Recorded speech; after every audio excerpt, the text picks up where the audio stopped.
Welcome to Tuesday. It's the 19th day of April 2022. This Day Weather Podcast brought to you by Cowboy State Daily, Wyoming's news authority. Visit them at cowboystatedaily.com and on their Facebook page. Well, lots to talk about. Typical spring weather, really. A little bit of everything. It's going to be warm and windy today. A shot of mountain snow tonight, then a lot going on once we get to the end of the week and the weekend, as we've been discussing. It's going to be very mild with gusty winds today, so it's one of those things where, yeah, it'll be a lot warmer, but it'll be pretty windy in spots. But at least the warmth and the wind won't make it as miserable as it's been with the colder and the windy conditions. Now, there is a very quick moving front coming out of the Pacific Northwest that'll bring mountain snow tonight and some rain and snow showers to the plains tonight and tomorrow morning. Temperatures bounce right back again Thursday and Friday. Tomorrow, behind the front, will be cooler. Then we're still looking at rain, snow, thunder, wind Friday through Sunday in this region. Details are still murky.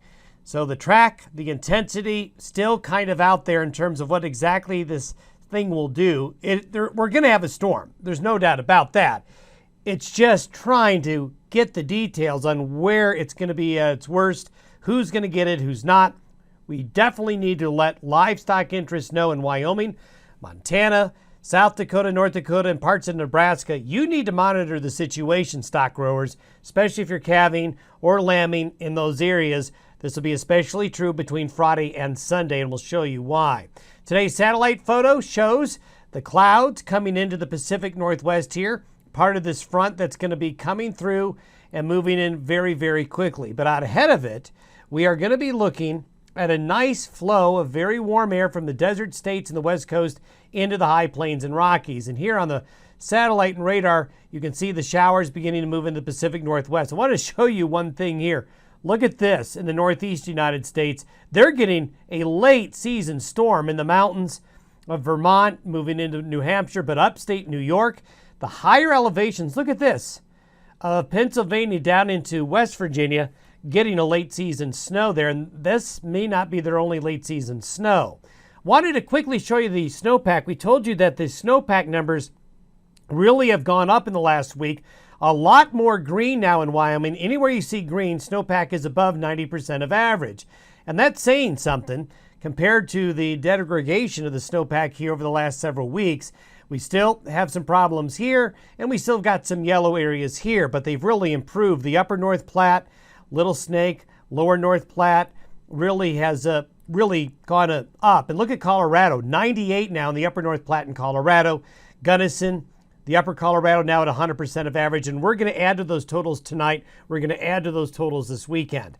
As we go into tomorrow, and as we head on into tonight, here is the Pacific wave coming on through. This is where it is right now. The westerly winds pumping in the warm air ahead of it. There are those temperatures for today. Look at that. A nice warm-up coming for the Intermountain West and the Front Range of Colorado and Wyoming and the high plains. Still got that cold air locked up north, but you can see the coolness behind that front in the Pacific Northwest today. Now, this is a nice change of pace to have a day like this. These are the temperature anomalies since April 1st.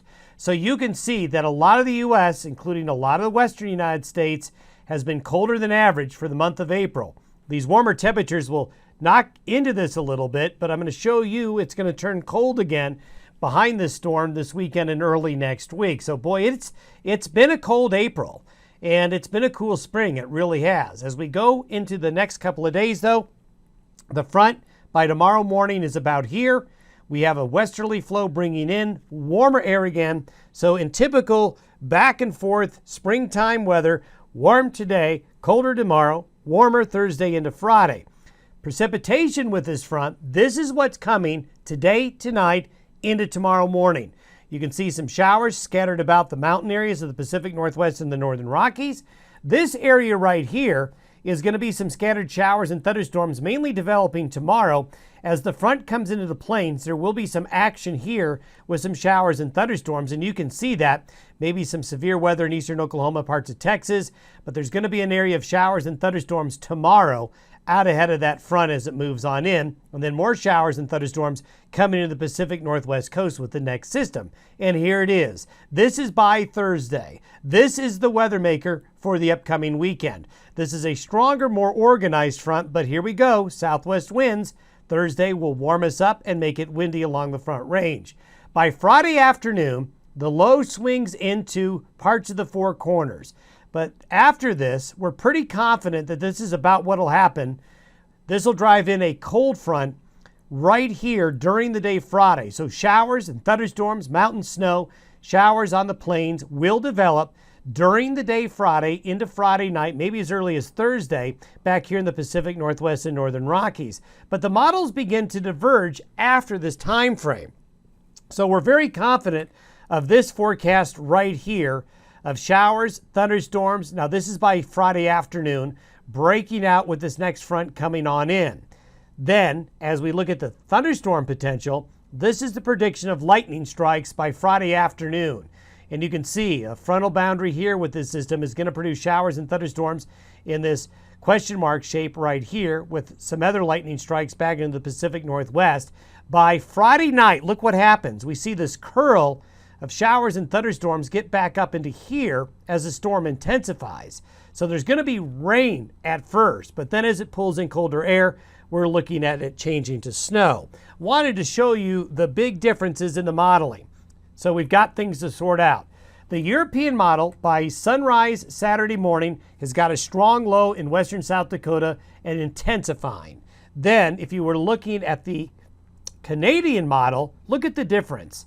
The low on the European is in southwest areas of South Dakota.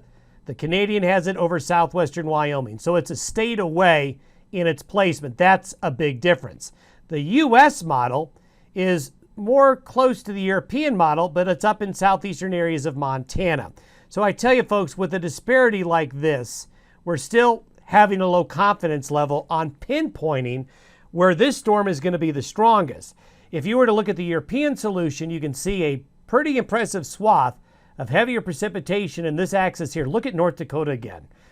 As we told you yesterday, do not fall in love with these maps yet, because this could end up further south, this could end up further north, but there is going to be a band of moisture like this.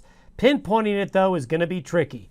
Snowfall, these are the potential snowfall amounts. Again, very impressive. And we're going to have a lot of wind. These are the winds forecasted later this week and into Saturday with this storm system getting very windy in the whole region. Then look at these temperatures. These are temperature anomalies by Sunday afternoon.